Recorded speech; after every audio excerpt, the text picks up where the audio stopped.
Welcome students, कैसे हैं सभी। आपका अपने चैनल क्विक स्मार्ट टिप्स में बहुत बहुत स्वागत है। जैसा कि हम सीटेट साइंस पेपर 2 की तैयारी कर रहे हैं और उसी में हम देख रहे हैं सबसे पहले previous year question paper solution की सीरीज़ 2021 की, और उसी में आज हमारी क्लास 27 है, जिसमें हम फिर से पेडागोजी के 10 क्वेश्चन देखने वाले हैं जो 24 दिसंबर 2011 में पूछे गए। अगर किसी भी स्टूडेंट ने ये क्लास स्टार्टिंग से नहीं देखी है तो आई बटन में एक प्लेलिस्ट का लिंक आ रहा होगा। जैसे ही आप उस पर क्लिक करेंगे तो आप क्लास 1 पर पहुंच जाएंगे, जिसमें हमने सबसे पहले कंटेंट के क्वेश्चन सॉल्व किए थे जो अलग अलग दिन 2021 में पूछे गए, और फिर अब हम सॉल्व कर रहे हैं पेडागोजी के क्वेश्चन जो पूरे 2021 में दिसंबर से लेकर जनवरी तक जो पेपर हुआ उनमें पूछे गए थे। ये 2021 के क्वेश्चन आपके लिए बहुत बहुत बेनिफिशियल होंगे जब आप 2022 का सीटेट साइंस में पेपर 2 देंगे। देखिए 2021 में एक चीज़ देखने को मिली कि कंटेंट के क्वेश्चन तो बहुत घुमा घुमा कर पूछे गए थे, लेकिन जो पेडागोजी थी ना वो थोड़ी इजी ही पूछी गई थी। तो हो सकता है पेडागोजी जो है वो इजी रहे, तो पेडागोजी पर आप स्पेशल फोकस करेंगे। वो कैसे करेंगे? सारे प्रीवियस ईयर बहुत ही अच्छे से देख कर जाने हैं। ये वाले 2021 के प्रीवियस ईयर और उससे पहले वाले प्रीवियस ईयर जो हैं वो भी अच्छे से देख कर जाने हैं। आई बटन में एक प्लेलिस्ट का लिंक या एक वीडियो का लिंक आपको और मिल जाएगा, जिसमें 2011 से 2019 के जो पेडागोजी पर्टिकुलर जो पेडागोजी के क्वेश्चन हैं वो भी आपको देखने को मिल जाएंगे। वो मैंने पहले ही करा रखे हैं। तो सारा पेडागोजी में और कुछ नया नहीं करना है, सिर्फ क्वेश्चन ही देख कर जाने हैं। लगभग 500 क्वेश्चन आपको ये मिल जाएंगे। अगर ये आपने अच्छे से समझ लिए तो 2022 की पेडागोजी में जो 10 क्वेश्चन पूछे जाएंगे तो मान के चलिए कि आप 8 क्वेश्चन बड़े इजीली जो हैं वहाँ पर सही कर ले जाएंगे। देखते हैं first question. Which of the following statement is or are regarding divergent question in science. विज्ञान में अपसारी प्रश्नों के संबंध में निम्न में से कौन सा कथन सत्य है, ये हमको बताना है। देखिए डाइवर्जेंट क्वेश्चन क्या होता है? जहाँ पर बच्चे सोचते हैं, क्रिटिकल थिंकिंग जो है वो बच्चों की डेवलप होती है, मतलब गहन चिंतन वहाँ पर बच्चे करते हैं और मल्टीपल तरह की दिमाग में उनकी चीज़ें आती हैं, वो परिकल्पनाएँ करते हैं। तो ये साइंस में डाइवर्जेंट क्वेश्चन जो है वो बहुत ही इंपॉर्टेंट रोल प्ले करते हैं। और जब भी डाइवर्जेंट क्वेश्चन आ जाए साइंस में तो बहुत ही पॉजिटिव पॉइंट वो होता है। तो अब हमको बताना है कि कौन कौन से स्टेटमेंट जो है डाइवर्जेंट क्वेश्चन इन साइंस को यहाँ पर रिप्रेजेंट कर रहे हैं। They promote critical thinking in learner. बिल्कुल, यह शिक्षार्थियों में विवेचनात्मक सोच को बढ़ावा देते हैं। क्रिटिकल थिंकिंग का मतलब होता है खुद से, स्वयं से सोचना। तो वो खुद के मस्तिष्क पर जोर देते हैं और अलग अलग तरह के कॉन्सेप्ट के बारे में सोचते हैं। तो ये तो बिल्कुल सही है। और डाइवर्जेंट क्वेश्चन किस में मदद करते हैं? They help in identifying individual difference in student. बिल्कुल, ये विद्यार्थियों में व्यक्तित्व विभिन्नताओं की पहचान करने में मदद करते हैं, क्योंकि हर बच्चा जो है यहाँ पर जब डाइवर्जेंट क्वेश्चन करा गया होगा तो वो अपने अलग अलग आंसर देंगे और टीचर को यहाँ पर पता चल जाएगा कि बच्चे की थिंकिंग का लेवल क्या है और बच्चा किस तरह की अप्रोच जो है वो साइंस में रखता है। तो ये डाइवर्जेंट क्वेश्चन जो है मदद करेंगे इस तरह से। They are very objective in nature. ये पॉइंट सही नहीं है, बहुत ज़्यादा ऑब्जेक्टिव होते हैं नेचर में। ऐसा थोड़ी है कि बच्चा जो भी बोल रहा है हम हर उस चीज़ को वेरीफाइड करेंगे। तो ये वेरी ऑब्जेक्टिव नहीं होते, इनका स्वरूप अत्यंत, यहाँ पर जो वेरी ऑब्जेक्टिव शब्द लिख दिया वो सही नहीं है, अत्यंत विषय परक होता है। ये यहाँ से बाहर हो जाएगा। तो आपका ए और बी मतलब पहला ऑप्शन जो है वो यहाँ पर बिल्कुल सही हो जाना है। नेक्स्ट क्वेश्चन सेकंड जो आपका एग्जाम में बना, all of the following are acceptable aim of teaching learning of science except. इसके अलावा निम्न सभी विज्ञान शिक्षण अधिगम के स्वीकार्य उद्देश्य हैं। तो हमें बताना है कौन एक विज्ञान शिक्षण अधिगम का उद्देश्य जो है वो नहीं है, वो हमको यहाँ पर बताना है। टू डेवलप साइंटिफिक टेम्पर, बिल्कुल वैज्ञानिक सोच विकसित करना, ये तो बिल्कुल बहुत बड़ा एम होता है विज्ञान शिक्षण अधिगम में। टू डेवलप ओपन माइंडेडनेस, बिल्कुल खुले विचारों का विकास करना ताकि बच्चे अलग अलग तरीके से सोच सके, खोजी बने, खुद से हैंड ऑन एक्टिविटीज़ करें। तो ये भी इम्पॉर्टेंट हो जाएगा। टू एनकरेज वैल्यू न्यूट्रलिटी, देखिए ये बच्चों के स्तर पर नहीं होगी। मूल्य उदासीनता को प्रोत्साहित करना, ये तो साइंस का नेचर है और बच्चों को अभी हम इस चीज़ पर फोकस नहीं कराएंगे। जो हम साइंस पढ़ा रहे हैं, जो हम अधिगम कर रहे हैं विज्ञान शिक्षण का, तो उसका उद्देश्य बेसिकली यही होगा कि वैज्ञानिक सोच को विकसित करेंगे, खुले विचार बच्चों के अंदर आए, वो प्रकट कर पाएँ उनको, और साथ में टू प्रमोट रिसर्च, जो अनुसंधान है उनको बढ़ावा देना। बच्चे नई नई रिसर्च करें, हम उनको प्रोजेक्ट वर्क देंगे और बोलेंगे कि आप इसके बारे में ये चीज़ खोज कर लाइए, रिसर्च करिए, तो ये सारी चीज़ों पर फोकस करा जाता है। बाकी टू एनकरेज वैल्यू न्यूट्रलिटी, इस पर हम फोकस नहीं करेंगे कि विज्ञान जो होता है वो वस्तु पर या मतलब वैल्यूज़ पर निर्धारित नहीं होता, बच्चों को इस चीज़ पर एम्फेसाइज नहीं करा जाएगा। तो ऑप्शन नंबर 3 जो है वो यहाँ से बाहर हो जाएगा, यही हमारा जो है एक एम जो है वो यहाँ पर नहीं होगा।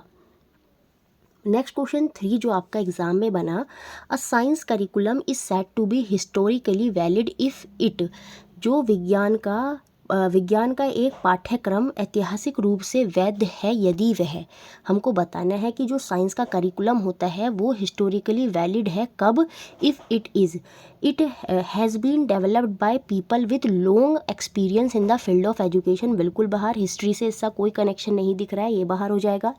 Enable learner to build linkage between local scientific concern with and global issues, नहीं, ये भी हिस्ट्री से कोई कनेक्शन नहीं दिखा रहा है, इससे कोई संबंध नहीं आ रहा है। Enable learner to appreciate how the concept of science evolve with time, बिल्कुल इनेबल लर्नर, यहाँ पर हम लर्नर को इनेबल करेंगे टू अप्रिशिएट, हम उसको बताएंगे कि कैसे कॉन्सेप्ट ऑफ साइंस जो है वो इवॉल्व हो रहे हैं समय के साथ।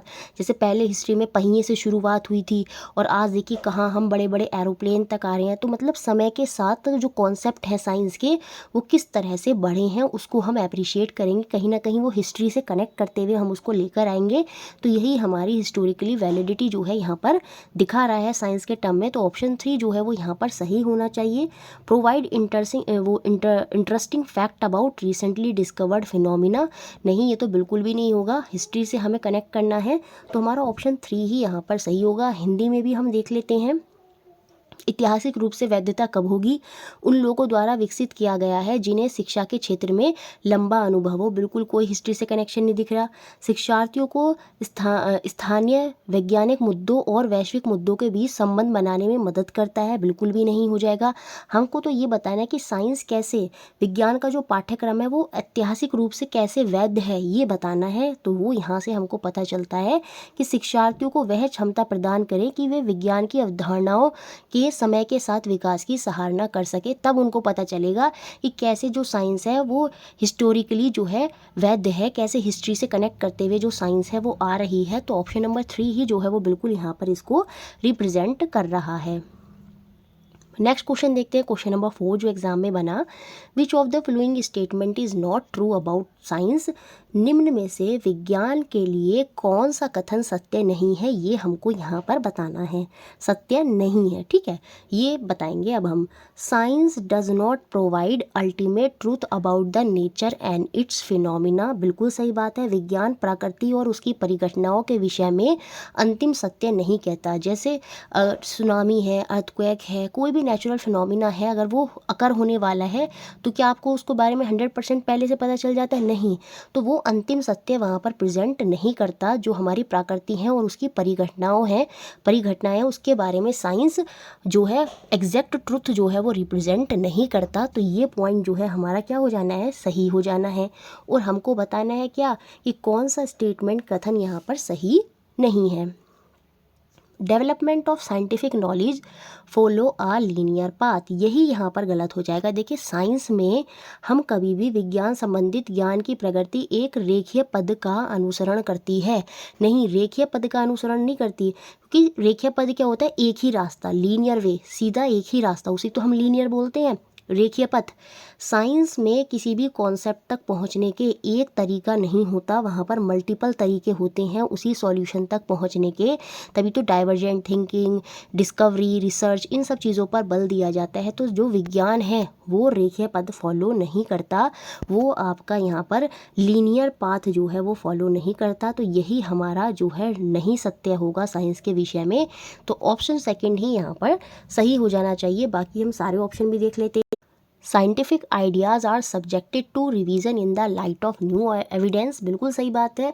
विज्ञान के विचार नए प्रमाणों की रोशनी में परिवर्तित किया जाते हैं, जैसे जैसे हम नई रिसर्च, नए अनुसंधान करते रहते हैं, वैसे वैसे जो पुराने प्रमाण हैं, पुराने तथ्य हैं, उनमें हम परिवर्तन करते रहते हैं। साइंस में यही होता है, नई नई खोजें क्या करती हैं, पुरानी खोजों को ओवरराइट कर देती हैं। तो ये पॉइंट भी हमारा यहाँ पर क्या हो जाना है, सही हो जाना है।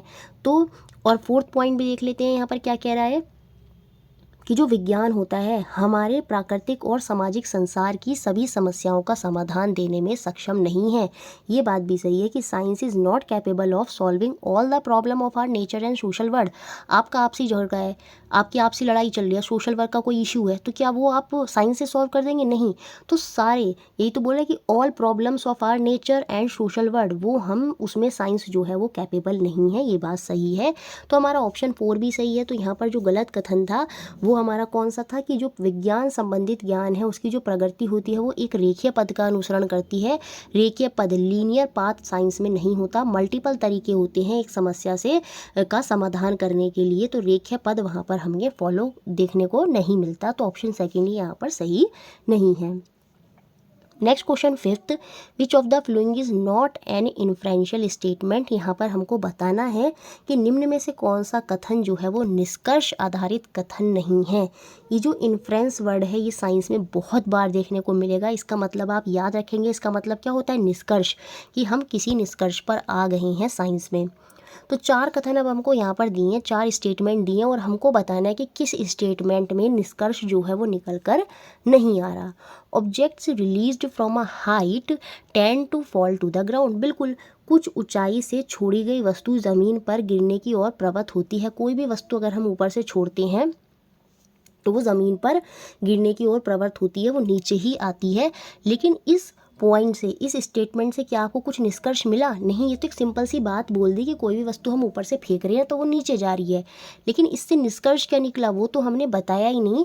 तो यही पॉइंट हो जाएगा कि जिसमें निष्कर्ष हमको आधारित कथन जो है वो दिखाई नहीं दे रहा। बाकी सारे ऑप्शंस भी हम अभी देख लेते हैं।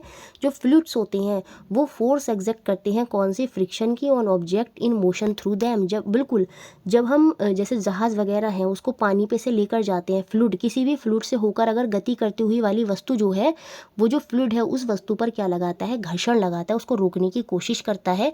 ये बिल्कुल पॉइंट जो है सही है। और यहाँ पर एक निष्कर्ष निकल कर आ गया कि जो तरल होते हैं, जो फ्लूइड होते हैं, वो अपने से होने वाली जो वस्तुएं, जो गति करती हुई उनसे वस्तुएं जाती हैं, उन पर वो क्या लगाते हैं? उन पर वो फ्रिक्शन, जो घर्षण बल है वो लगाते हैं। तो एक निष्कर्ष यहाँ हमें मिला।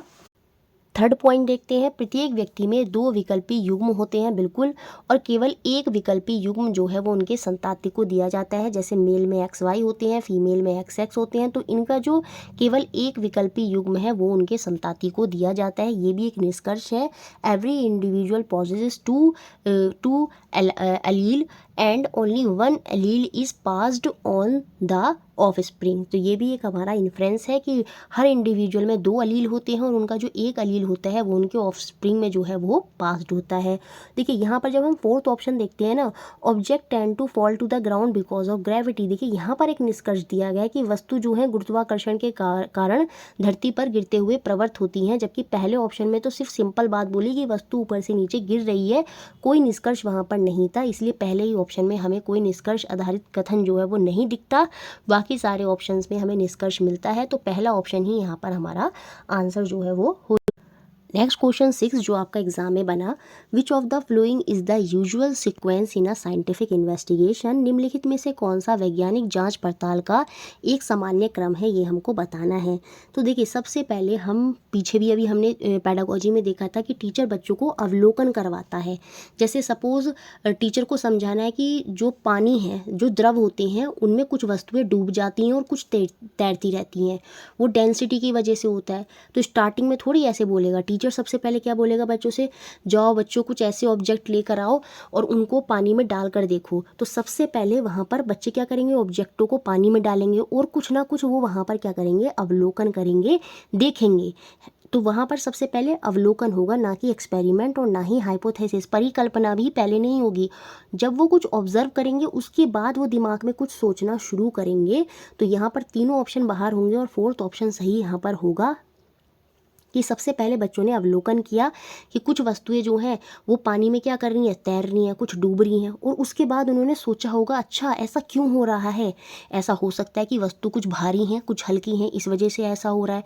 तो वो फिर उन्होंने क्या करी, फिर परिकल्पना करी। उसके बाद उन्होंने सेल्फ से क्या करा, प्रयोग कर कर देखा चीज़ों का कि चलिए अब हम प्रॉपर तरीके से प्रयोग कर कर देखते हैं कि ऐसा क्यों हो रहा है। और उसके बाद हम चीज़ों को एनालाइज करेंगे, विश्लेषण करेंगे कि अच्छा ये ऐसे इस वजह से से हो रहा है क्योंकि कुछ वस्तुएं जो हमने हाइपोथेसिस की थी, उसके बाद जो हमने एक्सपेरिमेंट किया था, वो जो हमने हाइपोथेसिस की थी वो हमारी सही थी कि जो वस्तुएं भारी होती हैं वो डूब जाती हैं और जो हल्की होती हैं वो तैरती रहती हैं। लेकिन उसके बाद जो एग्जैक्ट कॉन्क्लूजन है, निष्कर्ष है, वो वहाँ पर आएगा कि अच्छा ये डेंसिटी, घनत्व की वजह से ऐसा होता है कि घनत्व की वजह से क्या होता है कि जो फ्लूइड में वस्तुएं होती हैं वो तैरती रहती हैं, और अगर उनका घनत्व जो है वस्तु के, जिस वस्तु में वो पड़ी हैं, फ्लूइड के घनत्व से अगर कम है। तो इस तरह से पूरा प्रोसेस होता है कि पहले अवलोकन हुआ, फिर परिकल्पना, फिर प्रयोग, फिर विश्लेषण, और फिर हम लास्ट में किस पे आते हैं, अपने परिणाम पर आ जाते हैं। तो ऑप्शन नंबर 4 जो है वो यहाँ पर बिल्कुल सही हो जाएगा। Next question 7, which of the following students is least likely to elicit alternate conception in science. देखिए एलिसिट का मतलब होता है बच्चों से जानकारी निकलवाना। तो कौन सा मेथड यहाँ पर ऐसा दिया है कि जिसके थ्रू हम बच्चों से साइंस की जो जानकारी है, कॉन्सेप्शन इन साइंस है, वो हम सबसे कम, लीस्ट जो है वो निकलवा पाएंगे। शिक्षार्थियों में विज्ञान संबंधित जो वैकल्पिक अवधारणाएं हैं उनकी पहचान कर पाने में निम्न में से किसकी संभावना सबसे कम है, कि किस मेथड से हम ऐसा नहीं कर सकते, ये हमको यहाँ पर बताना है। ड्राइंग साइंस में जो है बहुत बड़ा इंपॉर्टेंट रोल प्ले करती है। साइंस में हम बच्चों से चित्र बनाने के लिए कहते हैं और उनसे जो उनकी विज्ञान से संबंधित वैकल्पिक अवधारणाएं हैं, कॉन्सेप्शन है, वो वहाँ पर बाहर आती हैं। तो ड्राइंग होगा बिल्कुल। डायग्नोस्टिक क्वेश्चनायर जो है वो भी इंपॉर्टेंट रोल प्ले करते हैं। वहाँ से भी बच्चे जो है अलग अलग तथ्य की जानकारी जो है वहाँ पर हमको मिलेगी। नैदानिक जो प्रश्नोत्तर है, समस्या संबंधित जो उनके क्वेश्चन है वो हम करेंगे। ग्रुप डिस्कशन भी, उससे भी हमें जो है जानकारी जो है बच्चों के अंदर से मिलेगी। समूह में विचार विमर्श, ये भी होगा। चेक लिस्ट, जो जांच सूची है वो यहाँ पर नहीं होगा। चेक लिस्ट सिंपल क्या होता है, टिक टिक करते चले जाना। इस तरह की टिक वाली चीज़ों से हम जो बच्चों के अंदर जो हम उनसे साइंटिफिक कॉन्सेप्ट जो है वो उनके जानना चाहते हैं वो हम वहाँ पर नहीं कर पाएंगे। तो चेक लिस्ट यहाँ पर सही मेथड नहीं होगा। तो ऑप्शन 3 ही जो है वो हमारा यहाँ पर बाहर हो जाएगा। इसके माध्यम से हम वैकल्पिक जो अवधारणाएं हैं वो नहीं जान पाएंगे। Next question 8, all of the following are desirable activities in the contest of science teaching and learning except. विज्ञान शिक्षण अधिगम के संदर्भ में निम्नलिखित सभी गतिविधियाँ जो है वो स्वीकार्य हैं, सिवाय इसके। वो हमको यहाँ पर बताना है कि कौन सी गतिविधि साइंस में जो है वो स्वीकार नहीं की जा सकती। Promoting a cultural of collaboration and consultation, बिल्कुल ये होगा। सहयोग और विमर्श के माहौल को प्रोत्साहित करना। ऐसे तो होता है जैसे कोई प्रोजेक्ट वर्क दे रहे हैं हम बच्चों को, तो हम कहेंगे कि ग्रुप 1 और ग्रुप 2 मिलकर कोलैबोरेट करो और फिर विचार विमर्श करो। तो ये सारी चीज़ें तो एक्टिविटीज़ में होती हैं, ये स्वीकार हैं। तो ये वाला पॉइंट तो पॉजिटिव हो जाएगा कि सहयोग और विमर्श के माहौल को प्रोत्साहित करना, कोलैबोरेशन और कंसल्टेशन। यहाँ पर कंसल्टेशन जो है वो इम्पॉर्टेंट है। Using a range of activities and task for teaching learning, बिल्कुल बहुत सारी रेंज ऑफ एक्टिविटीज़ और बहुत सारे टास्क, ये सारी चीज़ें यहाँ पर आ जाएंगी। शिक्षण अधिगम के लिए विविध गतिविधियों तथा कार्यकलापों का उपयोग करना, ये एक्टिविटीज़ में होता है। तो ये पॉइंट भी सही है। Affirming the superiority of science to all other discipline, यही यहाँ पर गलत दिख रहा है कि अन्य विषयों की तुलना में विज्ञान विषय की श्रेष्ठता को स्वीकारना, ये गलत है। हम बच्चों से ऐसे ही नहीं कहेंगे कि सारे सब्जेक्ट बेकार हैं, साइंस जो है वो सबसे सुपीरियर है, नहीं। इससे बच्चों का जो दूसरे सब्जेक्ट से है वो इंटरेस्ट जो है वो हट जाएगा। जबकि हमें उनको ये पढ़ाना है कि साइंस जो है वो तो अदर सब्जेक्ट को लेकर चलती है, सबका बराबर बराबर वेटेज है, सब मिलकर जो है चीज़ों को सॉल्व करने में मदद करते हैं। तो हम ये नहीं बोलेंगे कि साइंस जो है वो सुपीरियर है। तो यही पॉइंट जो है यहाँ पर नेगेटिव है। तो ऑप्शन 3 ही यहाँ से क्या हो जाएगा, बाहर होगा, और वही हमारा क्या हो जाएगा, आंसर हो जाएगा। समता और सुगमता को सुनिश्चित करना, इंश्योरिंग इक्विटी एंड एसेस। देखिए जब भी कोई एक्टिविटी हुई तो वहाँ पर समता और सुगमता जो है वो इंपॉर्टेंट रोल प्ले करती है। तो ऑप्शन 4 भी सही है। ऑप्शन 3 ही यहाँ पर हमारा जो है वो बाहर हो जाएगा। नेक्स्ट क्वेश्चन देखते हैं 9 जो आपका एग्जाम में बना। While explaining evaporation a teacher made the following statement. Manorama कक्षा में वाष्पीकरण को समझाने हेतु निम्नलिखित उदाहरण देती है। क्या देती है कि पानी एवोपरेट करता है, जल वाष्पित होता है। मिल्क इवेपोरेट, दूध वाष्पित होता है। ऑयल इवेपोरेट, तेल वाष्पित होता है। देयरफॉर ऑल लिक्विड इवेपोरेट, अतः जो सभी तरल होते हैं वो वाष्पित होते हैं। यह उदाहरण है किसका, ये हमको बताना है। कौन सी विधि का उदाहरण है। यहाँ पर इंडक्शन है, डिडक्शन है, एक्सप्लेनेशन है या जस्टिफिकेशन कर रही है टीचर, ये हमको बताना है। टीचर यहाँ पर एग्जाम्पल से क्या कर रही है, एक तथ्य तक पहुंच रही है। तो मतलब यहाँ पर कौन सी विधि है, इंडक्शन है। पहले उसने एग्जाम्पल दिए कि पानी जो है वो इवेपोरेट करता है, जो दूध जो है वो वाष्पित होता है, ऑयल जो है वो वाष्पित होता है। तो पहले उसने उदाहरण दिए और उसके बाद एक तथ्य पर पहुंची, क्या कि जो सारे लिक्विड होते हैं, जो सारे तरल होते हैं वो वाष्पित हो जाते हैं। तो ये मेथड है किसका, इंडक्शन का। इंडक्शन में हम आगमन विधि में हम यही करते हैं कि हम उदाहरण से क्या करते हैं, अपने तथ्य पर जाते हैं, जबकि डिडक्शन में क्या करते हैं, तथ्य के बाद हम क्या करते हैं, उदाहरण देते हैं। जैसे मैथ्स में हम क्या करते हैं, पहले हम फॉर्मूला बता देंगे, उसके बाद हम उनको सॉल्व करा देते हैं। कभी कभी इस तरह की अप्रोच भी हम फॉलो करते हैं। तो यहाँ पर जो है वो हमारी इंडक्शन विधि है। यहाँ पर एक्सप्लेनेशन जस्टिफिकेशन तो हो ही नहीं रहा है, तो ऑप्शन नंबर 1 जो है वो यहाँ पर बिल्कुल सही हो जाएगा। नेक्स्ट और लास्ट क्वेश्चन, इसको देखने से पहले एक रिक्वेस्ट है कि अगर वीडियो अच्छा लगता है तो प्लीज़ उसको लाइक ज़रूर करा करें। दिल से रिक्वेस्ट है कि मैम को बस इतना ही चाहिए कि आप वीडियो को लाइक और शेयर कर दिया करें। लाइक करने से वीडियो थोड़ा ऊपर आ जाती है, ताकि जो नए लोग हैं वो भी इस चैनल से जुड़ पाएँ, उनको भी इस चैनल के बारे में पता चल जाए। तो वीडियो को लाइक कर दिया करें, इतना तो आप कर ही सकते हैं मैम के लिए। विच of the following statement is true for teaching learning of science. तो हमको बताना है कि कौन सा कथन जो है वो विज्ञान के शिक्षण अधिगम के संदर्भ में यहाँ पर सही है, वो हमको यहाँ पहचानना है। विज्ञान is meant for uh chosen few. तो विज्ञान जो है वो कुछ चुनिंदा लोगों के लिए है, ये बात हो गई गलत। ऐसे थोड़ी है विज्ञान कुछ चुनिंदा लोगों के लिए है, और हमको यहाँ पर सही स्टेटमेंट बताना है, तो ये तो गलत है। Teacher should set low expectation from student of rural background, बिल्कुल गलत पॉइंट है।